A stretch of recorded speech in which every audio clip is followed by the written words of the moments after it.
The Houston Texans were supposed to fade away after that rough start. 3 straight losses, a stalled offense, and a fan base wondering what went wrong. But nobody expected the shift that was coming. Nobody expected a team that opened the year at 0-3 to suddenly look like the group nobody wants to see in December. This turnaround is so sharp and so fast that it feels like the rest of the AFC is still trying to figure out how it even happened. And the shocking part is that this rise did not come from luck. It came from a complete identity flip that most people missed while they were busy counting the losses. Everything changed when the standings revealed a surprise that almost felt unreal. Jacksonville at the top with 8-4. Indianapolis next to them at 8-4.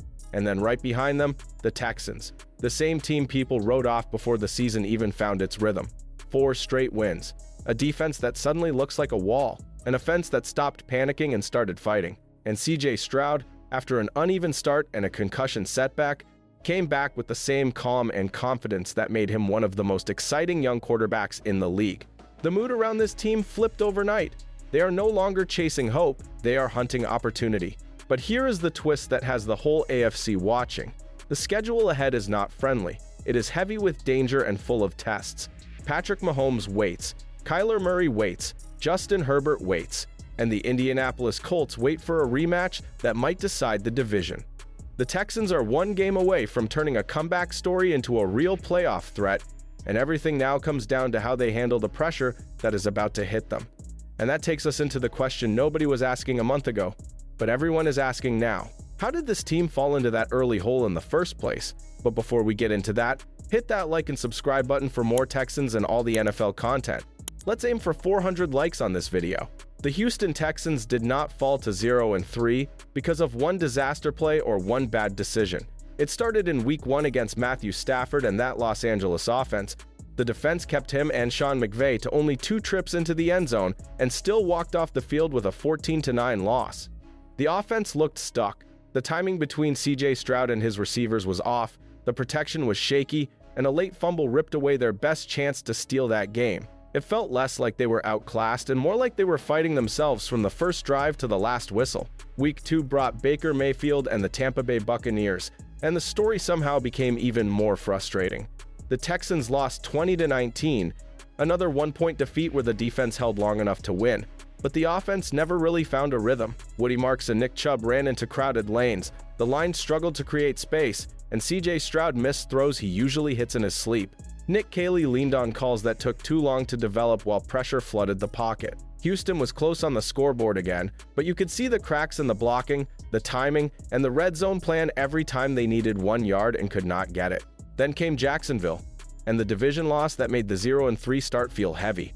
Trevor Lawrence did not torch the Texans, but Houston still left with another defeat after 1 touchdown came on blown coverage to Nico Collins, and 2 interceptions went the other way, including one where CJ Stroud had his arm hit as he threw. The offense looked tense and slow, the line leaked inside pressure, and the game slipped away even though Houston was never truly out of it on the scoreboard. But hidden inside those 3 losses was one key thing that kept this team alive.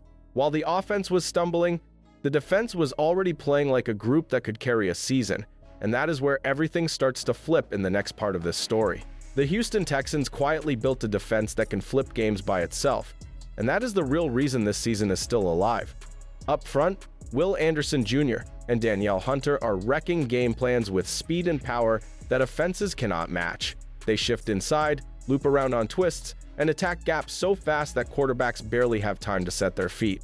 Inside, Danico Autry collapses the pocket and clogs running lanes, so backs like Jonathan Taylor have to fight for every yard. When you stack that with creative nickel pressure and smart rotations, you get a unit that does not just hold its ground, it attacks every snap with bad intentions for the offense. Behind that line, the heartbeat of this group lives at linebacker. Azeez Al-Shaair plays like he is in every lane at once, crashing down against the run and flying out into space when offenses try to test the flats. Henry To'oTo'o is that goal line hammer who reads plays early and finishes with real force.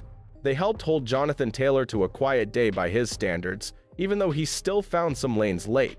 In the secondary, Derek Stingley Jr. has reached that rare level where quarterbacks simply do not want to challenge him. Against the Indianapolis Colts, he chased Michael Pittman Jr. all afternoon and allowed almost nothing. That is why most of the damage came on deep shots to Alec Pierce and tight windows to Josh Downs, not on easy throws to their #1 receiver. The most revealing moments came against star quarterbacks. When the Texans faced Josh Allen and the Buffalo Bills, the defense sent pressure from different levels, forced him into hurried decisions, and walked out with multiple sacks and takeaways while holding that attack to a number nobody expected. Against the Colts, they turned the league leader in scoring into a group that finished with only 16 points and went 3 for 10 on third down. The message was simple: if this defense can frustrate players like Josh Allen now, there is no reason they cannot bother Patrick Mahomes, Lamar Jackson, or any other star they see in January. But even with a defense this good, nothing moves without the quarterback, and that is where CJ Stroud brings another layer to this story. CJ Stroud did not look like himself at the start of this year. The timing was off, the pocket felt crowded, and his usual calm decision-making slipped at the wrong moments. In Tampa, he left easy throws on the field, missing open targets that he normally hits without thinking. Against Jacksonville, he finished with 1 touchdown and 2 interceptions, including a pass that got tipped at the line. The numbers looked average on paper, but the bigger problem was rhythm. You could see him second-guessing reads, holding the ball an extra beat, and trying to force big plays instead of trusting the simple ones. For a quarterback who built his name on accuracy and control, that stretch raised real questions. Then the switch started to flip once the Texans leaned into what CJ Stroud does best. In Tennessee, he completed 22 of 28, throws for 233 yards with 2 scores and no turnovers, picking apart soft spots and getting the ball out fast. Against a wounded Baltimore Ravens defense, he went even higher with 23 of 27 for 244 yards and 4 touchdown passes, as Nick Caley finally spread the field and let CJ adjust things at the line. The real proof came against the San Francisco 49ers when he dropped 318 yards on 30 of 39 passing. That game showed he could attack a smart structure and still win with precision. The talent that everybody saw earlier in his career was never gone. It just needed the right calls and a cleaner pocket. Right when CJ Stroud found his rhythm, the season took another sharp turn with the head injury in Denver. He had already started that game 6 of 10 for 79 yards, moving the ball with confidence before he left, and watched Davis Mills finish in a close loss. He finally returned against the Indianapolis Colts and put up 276 yards on 22 of 35 attempts. There was no touchdown, 1 bad interception where he floated the ball too high, and a few sacks he could have avoided.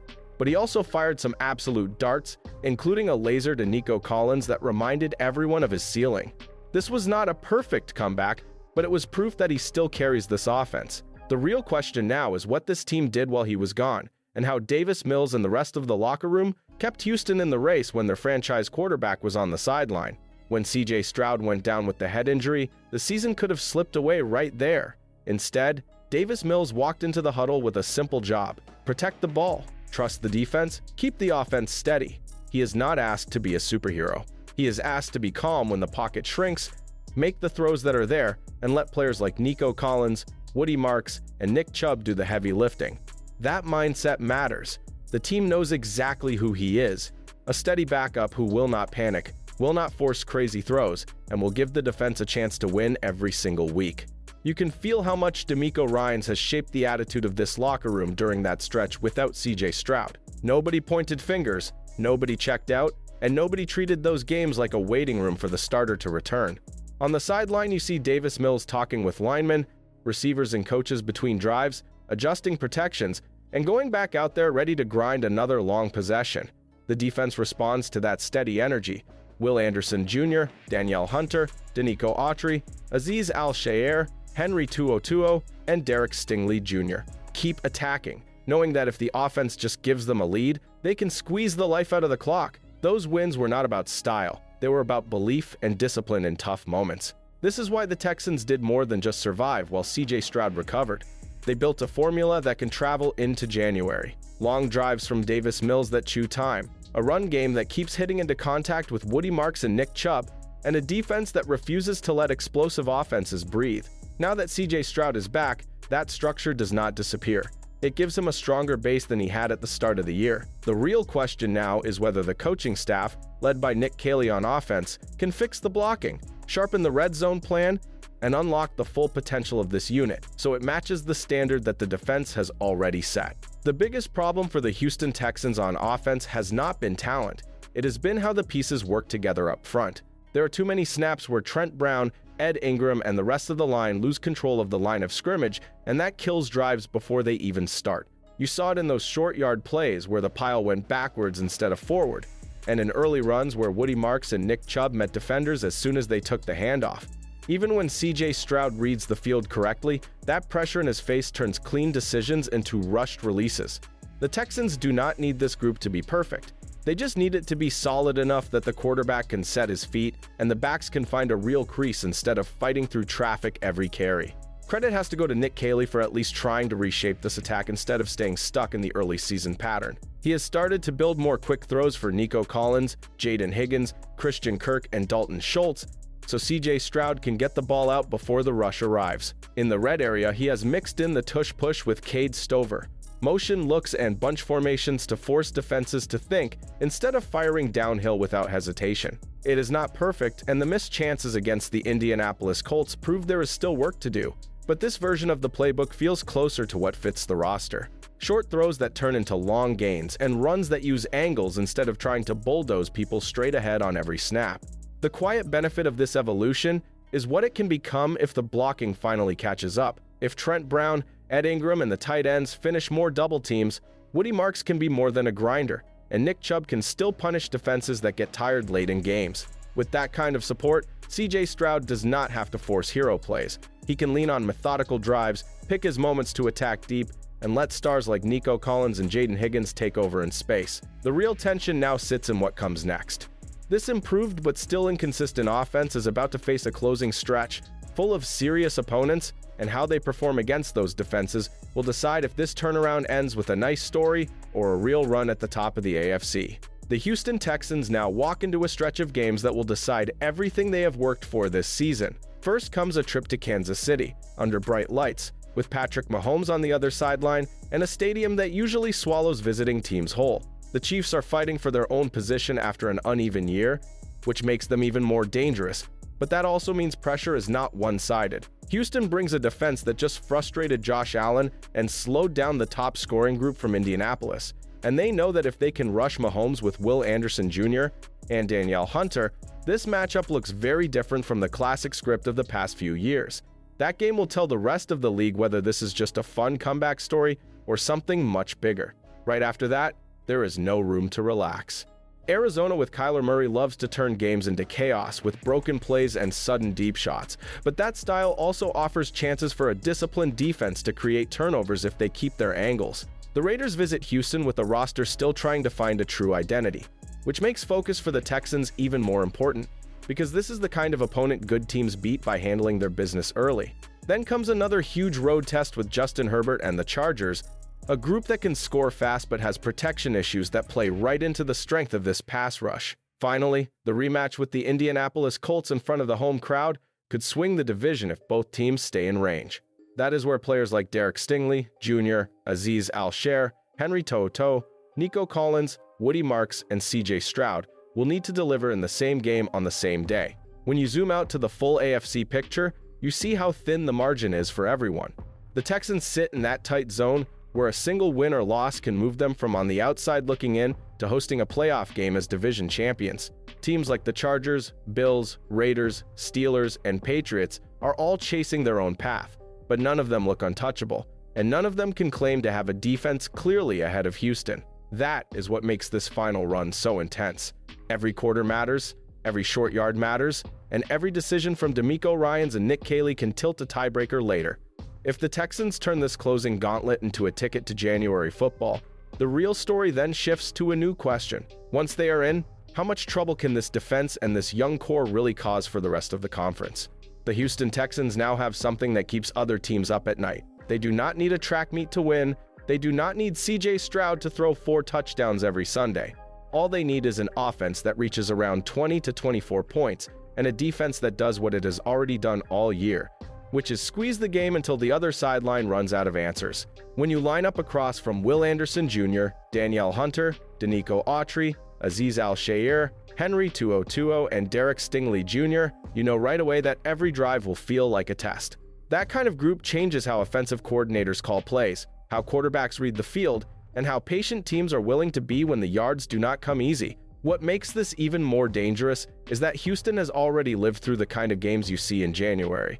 Close scores, long stretches where one mistake can flip everything, and heavy pressure on every third down. They have beaten Josh Allen, dragged Jonathan Taylor into a quiet afternoon, and survived tight battles where a single drive in the fourth quarter decided the outcome.